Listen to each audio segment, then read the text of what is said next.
Hello. യാ മൈസൂരിലുള്ളത്.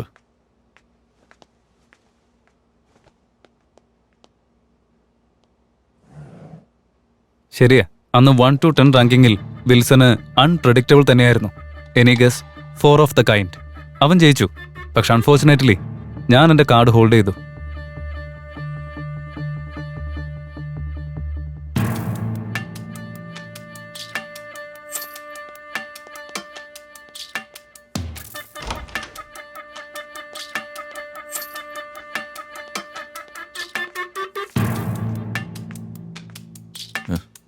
ഏ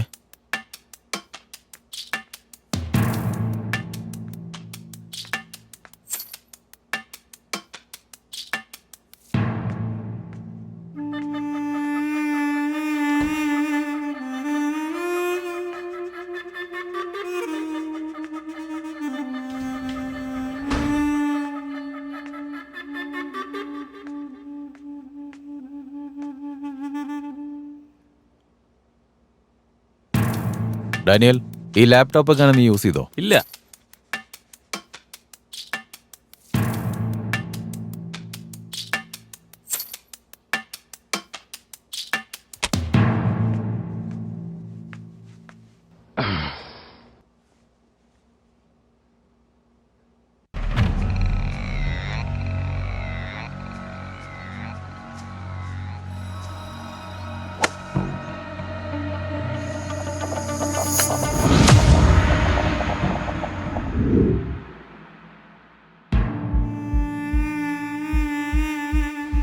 മുംബൈയിൽ നിന്ന് 2 പോക്കർ പ്ലെയേഴ്സ് വന്നിട്ടുണ്ടെന്ന് ഡെയ്സിയുടെ അടുത്ത് നിന്ന് എനിക്ക് കോൾ വന്നു.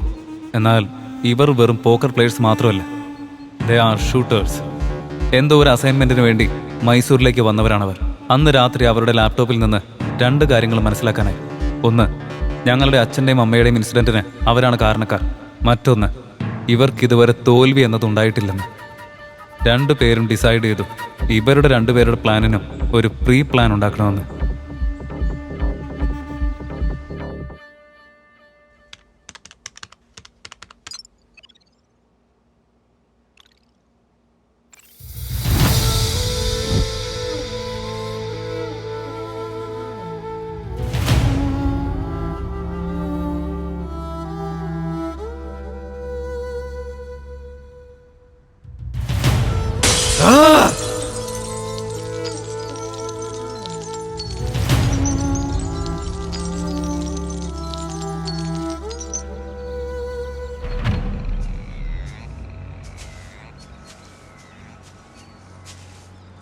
തട്ടിവിട്ട ബോള് കുഴി ചെന്ന് വീണ് കഴിഞ്ഞാൽ മത്സരം അവിടെ തീർന്നില്ലേ?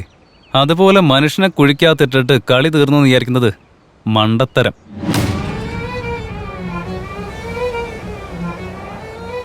ഇസ് ഖേൽ കെ സാത്ത് സാത്ത് തുമാരാ നാടക് ഭി ജൽദി ഖത്തം ഹോ ജായേഗാ.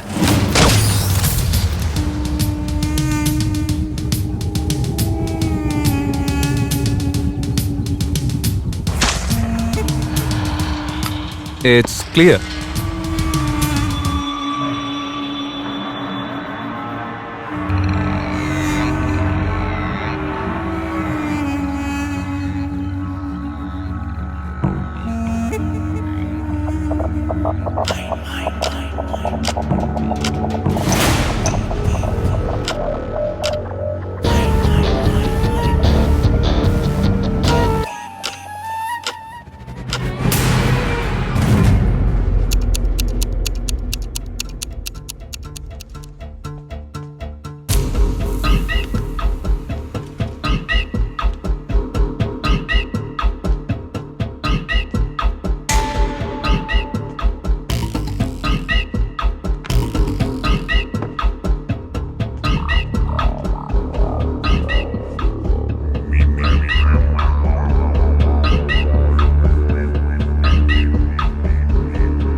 ഹലോ വിക്രം. Yes Wilson. ഞാനിപ്പോൾ 2 ഫിംഗർ പ്രിന്റ്സ് അങ്ങോട്ട് അയക്കാം. അത് രണ്ടും തമ്മിൽ മാച്ച് ആവുന്നുണ്ടോന്ന് ഇമ്മീഡിയറ്റ് ആയിട്ട് ചെക്ക് ചെയ്ത് പറ. It's very urgent.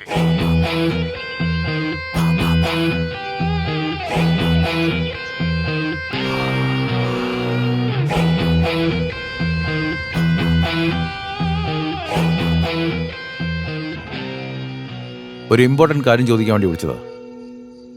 ജയദേവന് മക്കളുണ്ടോ? അന്ന് പറ്റിപ്പോയ ചെറിയൊരു തെറ്റിന് ഇന്നതൊരു ആൽമരമായി വളർന്നു നിൽക്കുക. അത് ഞാൻ വെട്ടും. അന്ന് വിട്ടുകളഞ്ഞ് തെറ്റായിപ്പോയി. ശരി, ഞാൻ പിന്നെ വിളിക്കാം.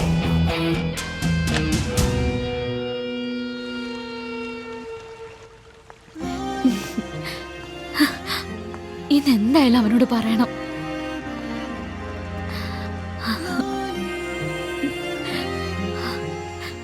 Hi Ankita, hi. എന്തു പറ്റി? എന്നോട് നിന്നോടേക്ക് വരാൻ പറഞ്ഞു. ഏയ്, നീ ഒരു കാര്യം അറിഞ്ഞോ? നമ്മുടെ ഗോൾഫ് ഗ്രൗണ്ട് വെച്ച് ഷൂട്ടൗട്ട് നടന്നു. അല്ല, അത് പോട്ടെ. പിന്നെ അത് അയ്യോ, അത് ആക്ച്വലി അത് പിന്നെ ഒരു കാര്യം എനിക്ക് അങ്കിത, എനിക്ക് തന്നോട് ഒരു കാര്യം പറയാനുണ്ട്. അങ്ങനെയാണെങ്കിൽ നീ തന്നെ ആദ്യം പറഞ്ഞോ. രാഹുൽ,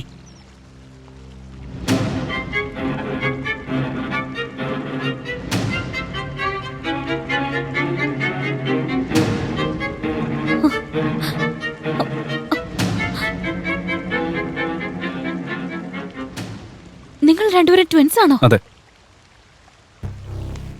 അവിടെ നീ കണ്ടതും സത്യമായിരുന്നു, ഷൂട്ടൗട്ട് നടന്നതും സത്യമായിരുന്നു. ആ ഷൂട്ടൗട്ട് നടത്തിയത് വേറെ ആരുമല്ല, ഈ ഞാൻ തന്നെ. വാട്ട്? നിങ്ങൾ ഇങ്ങനെ ചെറിയ ചെറിയ കള്ളത്തരമൊക്കെ കാണിച്ച് സന്തോഷമായിട്ട് ജീവിക്കാന്ന് കരുതിയത്, പക്ഷെ ഒരു കൊലപാതകം ചെയ്യാൻ മാത്രം നിങ്ങൾ വളർന്നൊന്നും അറിയില്ലായിരുന്നു. സ്വന്തം ജീവിതത്തിന് വേണ്ടി മറ്റൊരാളെ കൊല ചെയ്യുന്ന ഒരാളെ ഫ്രണ്ടായിട്ട് കൊണ്ടു നടന്നില്ലേ? അതാ ഞാൻ ചെയ്ത തെറ്റ്. Just stop it Ankita. ഞങ്ങൾ കൊലപാതകം ചെയ്യുന്നുള്ള സത്യ, പക്ഷെ അത് നീ വിചാരിക്കുന്നത് പോലെ സ്വർണത്തിന് വേണ്ടിയോ പണത്തിന് വേണ്ടിയോ മണ്ണിന് വേണ്ടിയോ കൊന്നതായിരുന്നില്ല. ഞങ്ങൾ സാഡിസ്റ്റുകളും അല്ല. ഞങ്ങളത് നടത്തിയതിന്റെ പിന്നില് വളരെ വലിയൊരു കാരണം തന്നെ ഉണ്ട് അങ്കിത. അത് മനസ്സിലാക്കിയിട്ട് സംസാരിക്കുക, അല്ലാതെ കാര്യം അറിയാതെ സംസാരിക്കരുത്.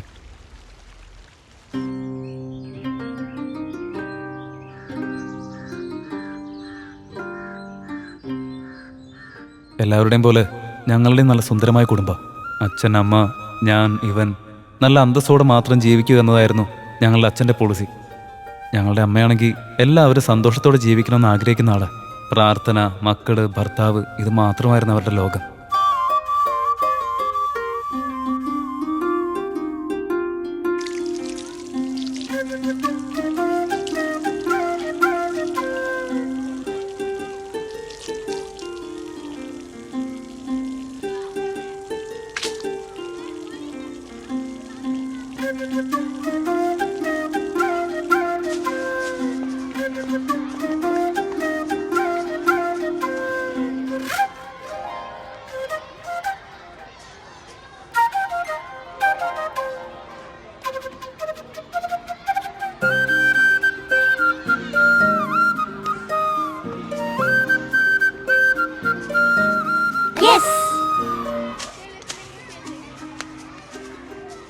നിനക്ക് അത്രക്ക് ധൈര്യമുണ്ടോ? എന്റെ അനിയത്തി ഉമ്മ വെച്ചല്ലേ എന്റെ അനിയത്തിയുടെ പുറകെടന്നാ നിന്നെ ഞാൻ.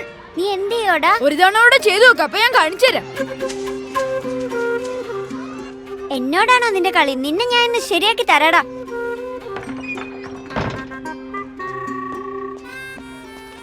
വാതിലടച്ചു, അതിന്റെ കുറ്റിയും ഇട്ടു. ഇനി എല്ലാ നിയന്ത്രണവും എന്റെ കയ്യിൽ. എന്താടാ നിനക്ക് നേരത്തെ കിട്ടിയതൊന്നും പോരെ? രാഹുൽ,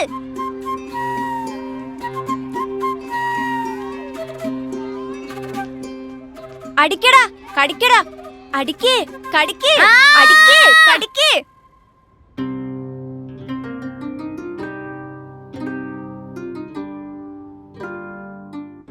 ചതിക്കുന്നവരെയും കള്ളം പറയുന്നവരെയും ഒരിക്കലും അച്ഛന് ഇഷ്ടമല്ല.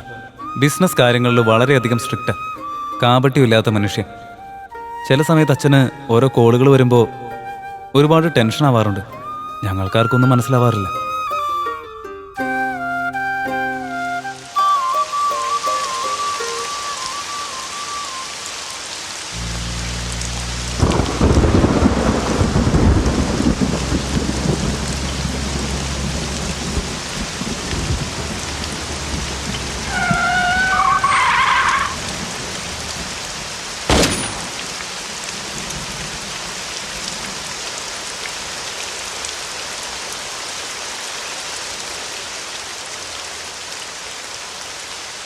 ശരിക്കുള്ള സത്യം എന്തെന്നാൽ ഞങ്ങൾ രണ്ടുപേരും കൺമുമ്പിൽ വെച്ച് അവർ ഞങ്ങളുടെ അച്ഛനെയും അമ്മയും കൊന്നുകളഞ്ഞു.